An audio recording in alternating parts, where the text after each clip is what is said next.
สุดพี่น้องเอ้ยเนาะมีFCแชร์มาให้พี่น้องเอ้ยเนาะ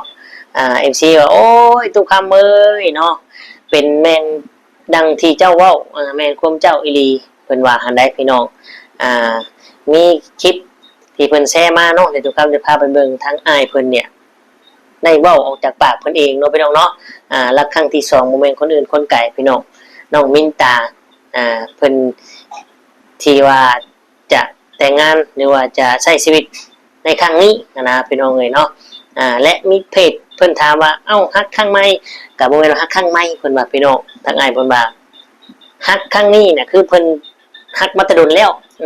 ก่อนสิมาเจอคนบ้านตุคำนะเอ้าจังใดก็มีเดี๋ยวไปเบิ่งไปชมคลิปนำกันเนาะ ว่าเป็นจังใดพี่น้องเอ๋ยเนาะชัดเจนเนาะอ้ายแล้วเว้าเองนะไม่ดูคำเว้าเองเนาะ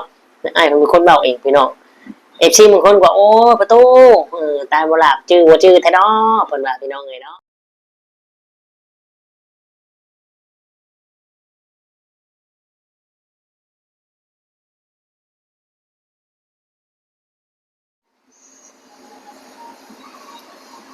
กราบทักทายสบายดีและสวัสดี FC พ่อแม่พี่น้องหมู่เพื่อนเบิดทุกคนทุกท่านบ่ว่าสิอยู่ฝั่งไทยฝั่งลาวหรือว่าต่างประเทศก็ยินดีต้อนรับเข้าสู่ช่อง YouTube ตู้คำปันสุขเด้อพี่น้องเอ้ยเนาะเอามาเจอพ่อตู้คำมื้อนี้เนาะก็อยู่ห้องคือเก่าพี่น้องล่าสุดพี่น้องเอ้ยเนาะล่าสุดทางอ้ายเพิ่นเนาะก็เป็นไปอย่างที่ตุคำเคยว่าไว้ว่าละครั้งที่2เนาะเดี๋ยวตุคำจะพาไปเบิ่งคลิปพี่น้องเลยเนาะทั้งอ้ายเพิ่นก็ได้ออกมาเว้าเองแล้วเนาะอยู่หน้ารีสอร์ทหรือว่าหน้าห้องพักโรงแรมแห่งหนึ่งอยู่เซโนว่าเหมือนถูกเสน่ห์หรือว่าฮักโมเมนต์ว่าฮักครั้งใหม่ว่าฮักคนนี้นะฮักก่อนสิมาเจอกับคนที่อยู่ในบ้านทุกคำอีกเนาะทุกคำจะบ่อยซื้อและครั้งนี้เนี่ยฮักเพิ่นดีเพิ่นว่าเนาะคนในบ้านทุกคำเจอกันมื้อเดียวเองเพิ่นว่าเนาะ เอาก่อนเฮาสิพาไปเบิ่งคลิปไปชมคลิปที่อ้ายเพิ่นได้เว้าเลยเนาะทุกคำก็อยากเว้าเรื่องนี้ก่อนพี่น้องเลยเนาะทุกคำก็จบนานแล้วเนาะแต่ว่าที่ทุกคำเอ่ยถึงเนี่ยเพราะว่าเห็นทางช่องอื่นเพจอื่นเพิ่นลงจะซื้อเนาะทุกคำก็บ่ได้ว่าสิเอาไปขาไปแกงเอาไปขายเอาไปต้มตุนเนาะเนาะคำบ่ถึงขั้นที่ว่าสิเอาเจ้าหน้าที่เนาะบุกไปก็ได้เนาะคนเฮามันบ่มีภัยเหนือภัยมันบ่มีภัยย่านภัยเนาะต้องคุยกันก่อนเพราะว่าทุกคำก็บ่แม่นฆาตกรที่สิได้ถึงขั้นนั้นเนาะถ้าว่าถึงขั้นนั้นน่ะคือคนนั้นน่ะคือเป็นผู้ร้ายร้ายแฮงไหนเนาะเพราะฉะนั้นอย่าให้มันเกินเนาะพี่น้องเนาะเพราะว่าสิ่งที่ตู้คำเว้ามันก็เรื่องจริงมันก็มีข้อมูลจริงเนาะและตู้คำก็บ่ได้ว่าสิไปฆ่าไปแกล้งไปทำร้ายถึงขนาดนั้นเนาะตู้คำเว้าถึงอ้ายเพิ่นนี้เนาะพี่น้องเนาะตามที่ FC ติดตามเนาะตามที่ FC เพิ่นอยากฮู้ว่าอ้ายเพิ่นอยู่ไสเนาะแล้วเฮาก็ฮู้แล้วพี่น้องเนาะตอนนี้เฮาฮู้แล้วน้องมินตาเนาะพี่น้องน้องมินตาเป็นเจ้าสาวของอ้ายเพิ่นในอนาคตแน่นอนเนาะเพราะว่าอ้ายเพิ่นก็ได้เว้ามาแล้วเนาะพี่น้องเนาะและทุกคนจะบ่ซื้อหยังทั้งนั้นบัดนี้เนาะจะบ่ซื้อเพิ่นเพราะหยังเพราะว่ามันบ่แม่นหยังดอกพี่น้องเนาะตู้คำก็ใจมันก็อันนั้นอยู่หั่นนะเนาะใจทุกคำนี่ก็อยากฮ้อนอยู่แต่ใจทุกคำนี่ก็อยากใจฮ้อนหรือว่าอยากใจอันนั้นอยู่ได้พี่น้องเนาะก็ถือว่าเอาจำนี้แหละทุกคำก็ฝากไว้จำนี้ให้เบิ่งนำว่าสิ่งที่ทุกคำเฮ็ดเนี่ยสิ่งที่ทุกคำเว้าเนี่ยมันรุนแรงหรือว่ามันอันตรายขนาดนั้นบ่เนาะเจ้าถึงได้การกระทำแบบนี้หั่นนะเอาก็ถือว่าจบกันเนาะจบกันก็ปกติคือเก่าเพราะว่าความจริงก็คือความจริงเนาะก็หักแพงแบ่งปันกันคือเก่าเนาะเฮาคนบ้านเดียวกันนะเกิดมาชาติเดียวตายชาติเดียวคือกันเนาะพี่น้องเนาะเพราะฉะนั้นก็ก่อนเช่นหยังเฮาก็เบิ่งให้มันสมเหตุสมผลนำ เนาะพี่น้องเอ้ยเอากลับประมาณนี้แหละเดี๋ยวเราจะพา FC ไปเบิ่งไปชมคลิปทั้งอ้ายเพิ่นเนาะมี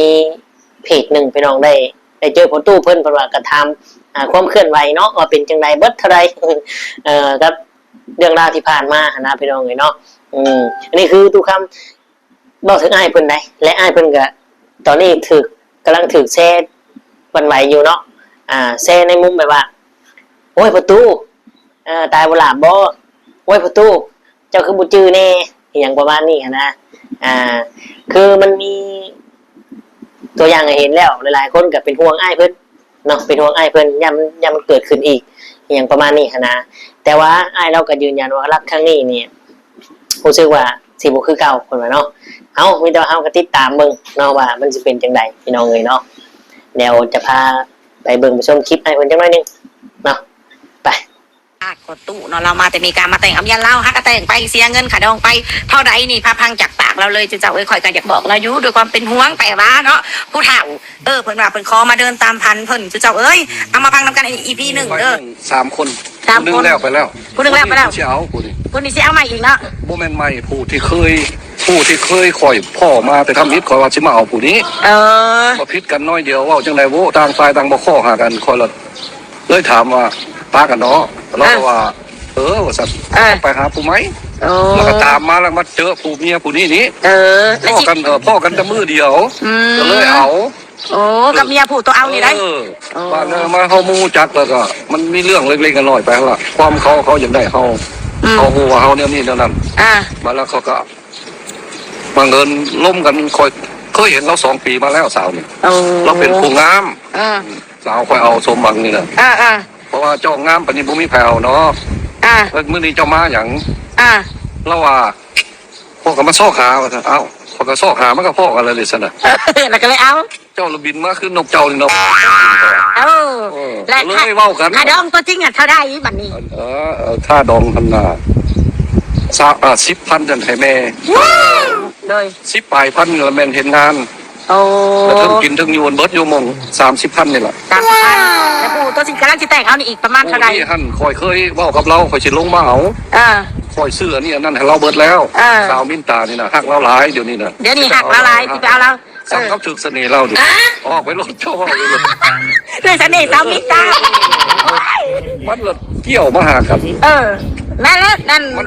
พอได้บุญเด้อเกี่ยวมาขาดได้เราอีหลีก็สิเอาสิอยู่น้ำเราเข้าแข้งหลายเอาแล้วได้เฮากะเป็นกำลังใจให้เจ้าสู้เฮากะคือเฮาว่าหันแล้วเฮากะอยากให้สาวมินตานี่ก็ก้นขอชิลงมาขอเบิดเงินเราเกือบ30,000เขาก็ซื้อค้ำให้ซื้อนั่งรถล่างเงินซ่านแปลงไปเดี๋ยวนี้หันสู้ไปซะก่อนแม่บ่ลูกบ้านว่าคู่นี้นี่ในไวๆใช่มันคู่เรื่องกันเนี่ยเป็นยังกะยาขอชิสู้แต่ว่าเฮาคู่เรื่องกะยามันเรื่องนั่นบ่เป็นอดีตบ่เกี่ยวเอาปัจจุบันโลดพอเราก็อายุ18 ปีเราหาก็ยังเป็นเด็กน้อยที่เล่นมาน่ะเด็กน้อยเขาก็นั่นเนาะโอเคพี่น้องตัดภาพมากันอยู่กับตุคำคือเก่าเนาะเป็นยังไงพี่น้องหลังจากที่ได้เบิ่งในส้มแล้วเนาะ อันนี้คือจากปากอ้ายเพิ่นเองเลยไดจากปากอ้ายเพิ่นเองว่าบ่ได้ยินต่อเพจผู้นั้นเว้าอีกแล้วก็บ่ได้ยินจากตุคำเว้าอีกคือจากปากอ้ายเพิ่นเองเลยเนาะรายละเอียดเป็นจังไดแล้วก็เว้าสั้นๆหน่อยนึงเนาะเจอกันแค่วันเดียวมื้อเดียวเท่านั้นกับคนบ้านตุคำเนาะเจอแค่วันเดียวเท่านั้นกับคนบ้านตูคำต่างคนต่างหยอกกันกันแน่กันคือว่าอะไรเล่ากับใจห่าวใจผู้นั้นกับนั่นใจห่าวมันหุ้งแห้งว่าเป็นหนุ่มใหญ่มาจากอเมริกานะพี่น้องเลยเนาะแต่บางครั้งบางเทื่อเนาะคนมาจากอเมริกาหรือว่าฝรั่งเนาะหรือว่านักท่องเที่ยวที่เขาเห็นมาเที่ยวลาวเที่ยวไทยเนี่ยบางเทื่อกลัวเพิ่นสิเก็บเงินมาเที่ยวได้เนี่ยเป็นปี2 ปีพุ่นได้พี่น้องเลยเนาะมันก็บ่ได้ว่าสิมาเที่ยวกันง่ายๆได้เนาะที่ประเทศอเมริกามันก็มีคนจนคนรวยคือกันพี่น้องเนาะแต่บางคนก็อยากชีวิตในครั้งนึงเนี่ยชีวิตครั้งนึงอยากไปเที่ยวต่างประเทศเก็บเงิน 3-4 ปีนี่จักก้อนนึงนี่ไปเที่ยวเนาะพี่น้องเนาะแต่เฮาก็คิดว่าฝรั่งรวยเด้มันคนรวยไปเช่นกันมีพี่น้องเนาะคือจังอันฝรั่งเนี่ยไม่ได้มีเรา หรือบ่ได้เมียคนไทยเนี่ยเนาะซึ่งเป็นคนฝรั่งเป็นลูกแก้วเป็นชาวไฮซนาคือกันนี่แหละเนาะก็ทำมาหากินทำงานคือกันปกติแต่เมื่อมาอยู่ในประเทศลาวแล้วมาอยู่ในประเทศไทยแล้วมาประเทศนอกแล้วประเทศอื่นเลยในเมียได้ครอบครัวอยู่พี่เนาะเพิ่นก็เป็นภาษาอังกฤษเพิ่นก็เลยจะเป็นครูสอนภาษาอังกฤษให้ทั้งไทยทั้งลาวเนี่ยเป็นครูสอนภาษาอังกฤษเห็นบ่เนาะเพิ่นก็จะได้อาชีพแบบนี้ก็มีได้แบบนี้ก็มีตามที่ทุกค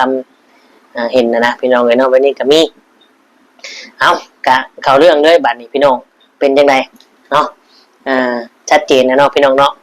เชื่อบ่ที่ทุกคำเคยว่ารักครั้งที่2อาจจะเกิดขึ้นเนาะแต่ทุกคำก็ยังบ่ฟันธงและก็ยังบ่ฮู้ประเด็นคักว่าแม่นแท้บ่เนาะแล้วกับแม่นอีหลีพี่น้องเนาะแม่นอีหลีน้องมินตานี่หลายคนก็คือสิจื้อและคือสิจำได้ทีมงานปันสุกเนี่ยหรือว่าทางตุซิดหรือว่าตุคำเนี่ยเคยเอารถมอเตอร์ไซค์หรือว่ารถจักรไปมอบให้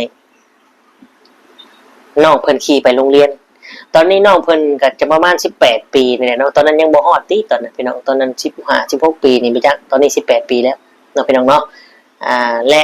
น้องมินตาเนี่ยก็เจออ้ายเพิ่นมาก่อนคนบ้านตุคำอีกเนาะมาเจอก่อนคนบ้านตุคำอีกและเพิ่นกะมีใจให้ทั้งนั้นมาก่อนเลี้ยวหรือว่าจังไดเนาะส่วนเรื่องคนบ้านตุคำเนี่ยก็ถือว่าตัดออกไปเลยถือว่าบิดแล้วเนาะถือว่าบ่มีเวรมีกรรมต่อกันแล้วเนาะส่วนสิมีเวรกรรมตั้งแต่เพิ่นเนาะทุกครั้งก็บ่อยากสาน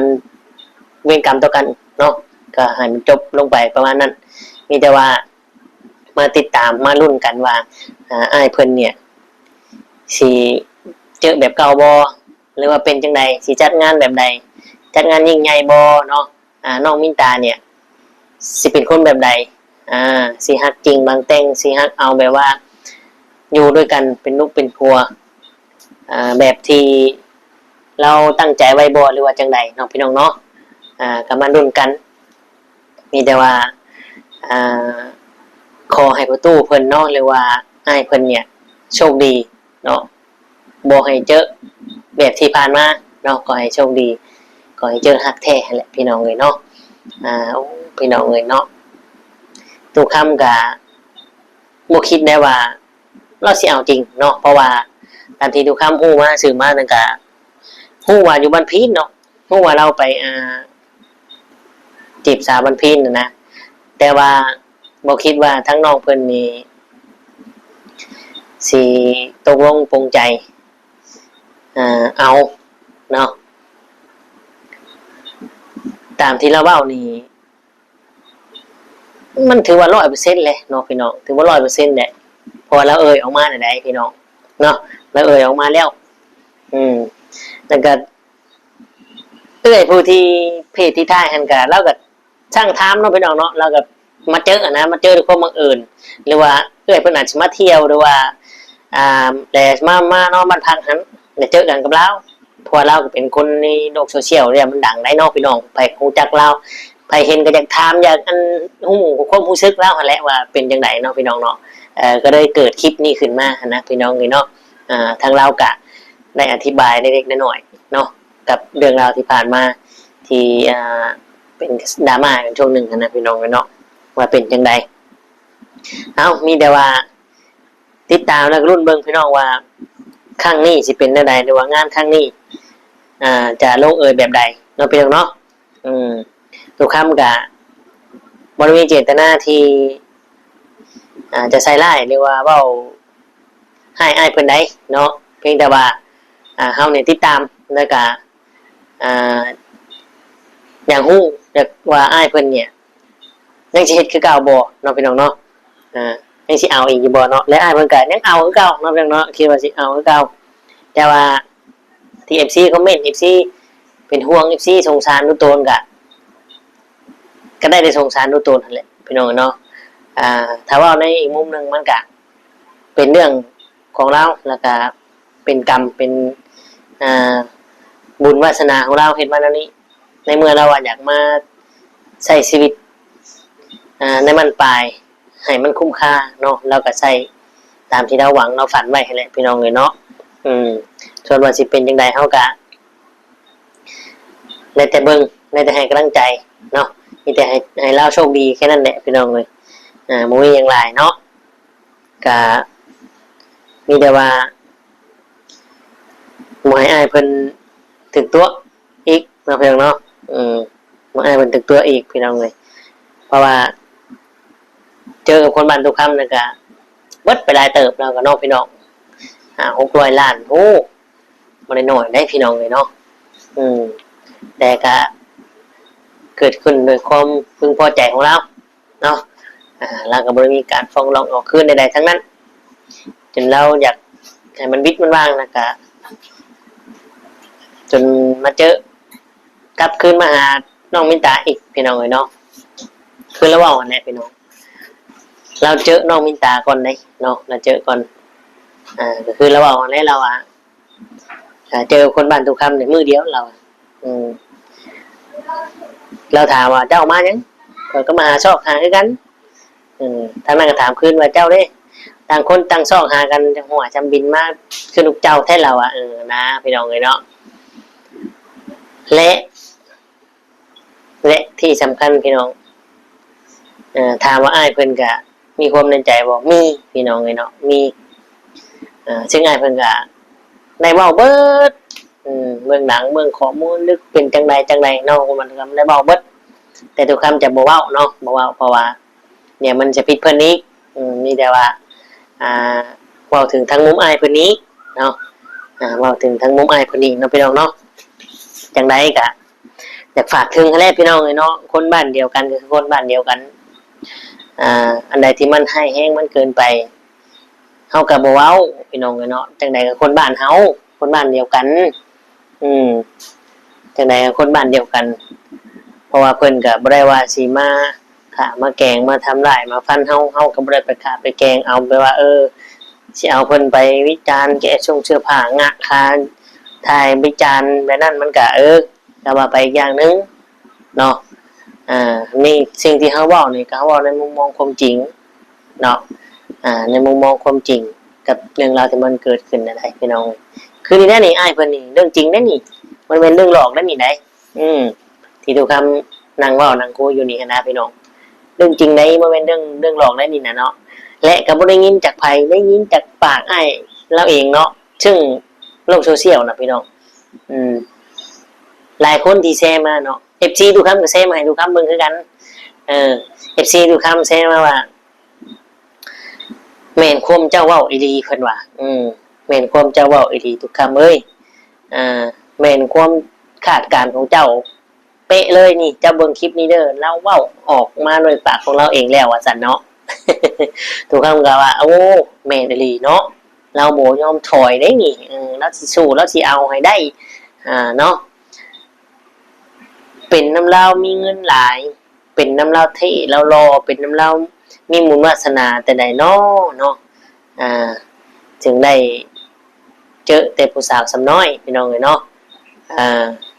ผู้สาวสำน้อยแต่น้อยนะพี่น้อง17 18มอสาวเนาะมีแต่ว่ารอเบิ่งรักของอ้ายเพิ่นครั้งนี้เนาะถ้าว่าไปด้วยดีจบด้วยดีก็ดีใจน้ำเนาะก็ถือว่าเราทำสำเร็จอย่างที่ใจเราปรารถนาอยากได้มีผู้สาวหน่อยมาใช้มันไปชีวิตเนาะแต่ว่าถ้าว่าอยู่กันไปแล้วนี่ถ้าว่าเมาในมุมมองการที่อยู่นี่เป็นลูกชาวนาเนี่ยพี่น้องเป็นลูกชาวนาเนี่ยต้องเฮ็ดไร่เฮ็ดนาได้พี่น้องเนาะคิดว่าอ้ายเพิ่นสิเฮ็ดไหวบ่เนาะพี่น้องเนาะนอกจากว่าเรามีเงินมีคำหลายแหละ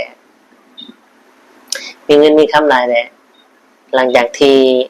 มั่นใจแล้วเนาะมั่นใจว่าน้องมินตาเนี่ยหักแท้บางจริงเอากันมีลูกมีเต้ามีลูกมีหลานเนี่ยเปิดร้านค้าหรือเฮ็ดเฮียงในบ้านเฮาน่ะก็ได้คือกันเนาะพี่น้องเนาะแต่ว่ามีลูกมีหลานนี่ ยังทันอยู่พี่น้องเนาะยังทันอยู่ถ้าว่าเราแต่งงานเนี่ยเราเอาเลยปล่อยเลยเอาลูกเลยเนี่ยทันยังได้ลูกยังทันอยู่เนาะก็ถือว่ายังโอเคอยู่ยังได้อยู่นะพี่น้องเนาะแต่อยู่ที่ว่าเจ้าสาวหรือว่าเมียนี่สิพร้อมเอาบ่แค่นั้นแหละเนาะแต่ว่าเราอยากได้ก็ต้องเอาเลยเนาะพี่น้องถ้าว่าสิตัดสินใจอยู่กับเราเลยนะและเฮามาเบิ่งกันว่าค่าดองสินสอดเนี่ยสิซ้ำใดบ้านพี่น้องสิเกินหน้าเกินตาบ่เนาะสิซ้ำบ้านซ้ำเมืองซ้ำตามฮีตของประเพณีของบ่หรือว่าจังได๋เนาะพี่น้องเนาะมีแต่ว่ารอเบิ่งเนาะและทุกคำที่ทุกคำเคยเว้าไว้น่ะทุกคำเว้าว่าเงินเราน่ะมันคืออาจสิเป็นแค่เงินเศษเงินเราปลายเงินเราก็มีอัน500-600 ล้านนี่นะพี่น้องเอ้ยเนาะเพราะว่าเราไปอยู่อเมริกาก็เฮาบ่ฮู้เราไปอยู่จักปีจนเกษียณนั่นน่ะพี่น้องเอ้ยเนาะจนเกษียณแล้วก็อยากมาใช้มันปลายชีวิตอยู่บ้านเฮา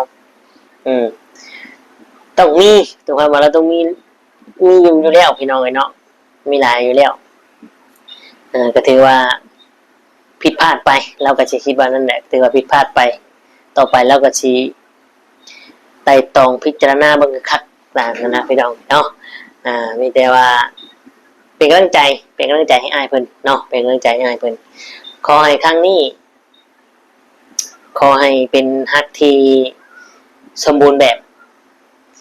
ฮักที่สวยงามเนาะพี่น้องขอบ่ให้เจอคนบ่ดีหลอกลวงต้มตุนเนาะบ่ให้เจอนั้นขอให้เจอคนดีตามที่เจ้าปรารถนาเนาะต้องมีความจริงใจต่อกันได้พี่น้องถึงสินั่นกันได้เนาะพี่น้องเนาะเอามีแต่ว่าประมาณนี้พี่น้องเลยเนาะทุกคำก็จะได้ขอตัวจบคลิปสำหรับพระจากพ่อแม่พี่น้องไปเนาะขอขอบคุณ FC ในหลายเด้อที่เขาเอาเบิ่งมาชมกดไลค์กดแชร์ให้เนาะขอบคุณในหลายแล้วก็คลิปนี้เนาะถ้าว่ามีคนบางคนเนาะบางกลุ่มหรือว่าคนบ้านทุกคำเขามาเบิ่งเนาะผู้ที่กำลังบ่พอใจทุกคำอยู่หรือว่าบ่มากกะทุกคำจะฝากถึงเนาะว่าทุกคำกะบ่ได้ไปทำลายครอบครัวเจ้าป่านนั้นทุกคำก็บ่ได้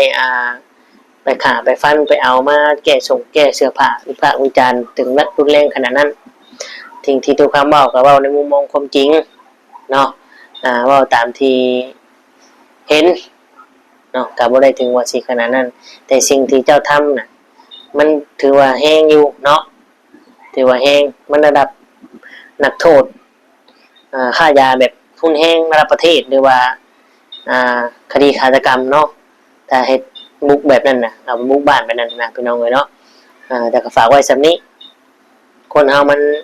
บ่มีภัยย่านภัยบ่มีภัยเหนือภัยเนาะ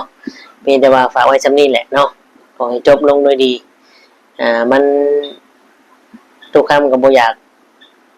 สร้างบาปสร้างกรรมเนาะถ้าว่ามันได้สร้างเวรสร้างกรรมต่อกันแล้วมันสิยากพี่น้องเนาะกับประมาณนี้มันไม่มีเจตนาใดๆยังหักแพงแบ่งปันคือเก่าไปมาหาสู่